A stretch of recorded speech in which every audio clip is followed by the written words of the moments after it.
Dok se belgijske vlasti obračunavaju s teroristima u Briselu, hrvatski eurozastupnici stigli su svojim kućama. Napadi su iza njih, ali opet u mislima s njima.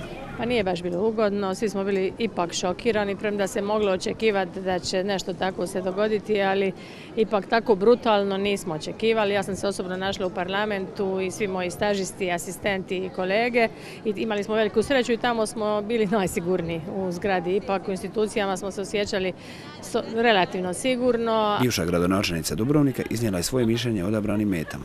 Nije to bio događaj, to je bio masakr zapravo, a počelo je sa aerodrom. Jedno i drugo mjesto su zapravo simbolički izabrani. Pitanje je kako se ovakva Europa može nositi protiv globalne prijetnje. Zaista se udružiti, ujediniti u borbi protiv toga zla.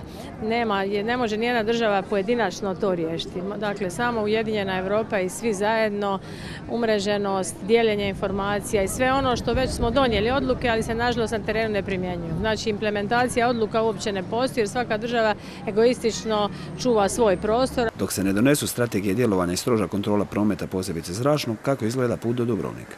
Što se mene tiče osobno, gledali smo i mojih kolega kako ćemo otići, to je bio najveći problem, nema karata i tako, nema vlakova, nema autobusa, ali na kraju smo imali organiziran šatl.